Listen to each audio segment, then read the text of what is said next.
because Jan Blachowicz is an absolute monster, and he's got massive knockout power, great wrestling. And Adesanya, we all know how good he is. I mean, what he did to Costa, I mean, that was an absolute masterpiece. Just picked him apart and just destroyed him, really. But Costa he was a little intimidated by the speed and the skill up to that fight. He just of Costa. Yeah. But Blachowicz isn't going to be intimidated. I can't see that man being intimidated. Just knocked out Dominic Reyes, knocked out Rockhold, knocked out many fucking people.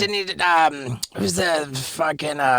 Corey Anderson. Corey Anderson, exactly what I was trying to think of. Yeah, so it's a really interesting stylistic matchup because somebody like Israel Adesanya is like an Anderson Silva. They're a kicker and they use their reach and their range, right? But if you get in their face, that kind of nullifies that advantage that they have, So they always say crowd a kicker. So you got to go forward and put them on their back foot. If you allow somebody like Anderson to stand in the middle of the octagon, control the range and control the octagon, you're always going to have a tough time. But if you can put them on the back foot, it gets a lot easier. Now, of course, easier said than done because you've got to walk through strikes. You got to use feints and head movement to get on the inside. Well, right. But if you can do that, that's the way you beat somebody like that. So that's why this weekend's going to be a ridiculous fight. I don't think that's going to be the solution to the problem because, I look at the way that Whitaker fought Izzy, and Whitaker came forward and got knocked the fuck out. Whitaker had a fucking awful fight there, Steve-O. You leave the fight analysis to me, I'll leave the ball kicking to you.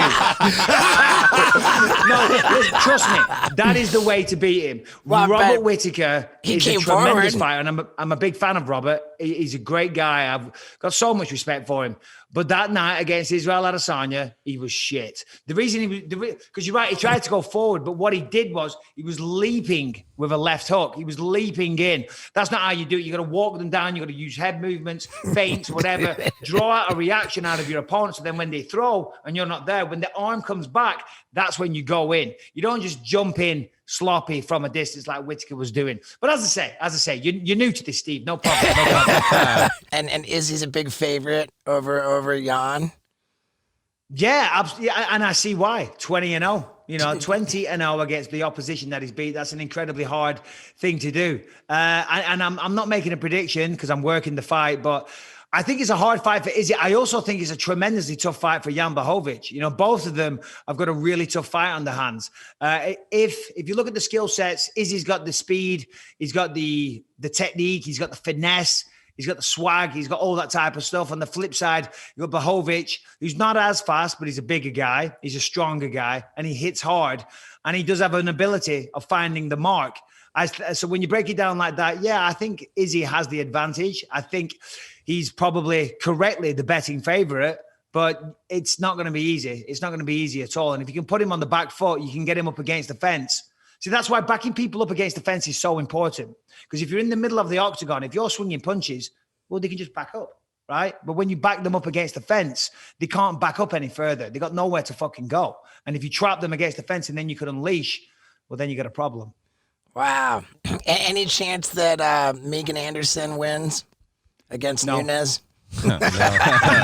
Nobody beats Nunes. Right. Nobody. And then Jan and Aljo. I'm guessing Jan's probably a big favorite.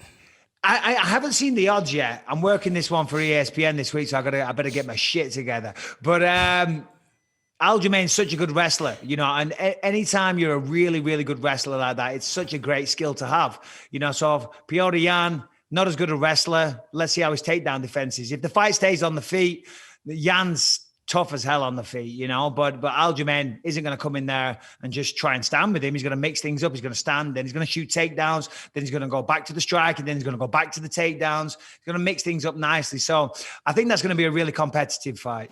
Thank you so much for watching this clip. And guess what? I have the number 30 ranked hot sauce on all of Amazon. It's called Steve-O's Hot Sauce for Your Butthole. And if you go on Amazon and type in Steve-O's Hot Sauce for Your Butthole and order yourself a bottle, you'd be really helping me. Because right now we're ranked number 30 on all of Amazon. And if you buy a bottle, we might go up the ladder. And that would mean a lot. So please get on Amazon and buy Steve-O's Hot Sauce for Your Butthole.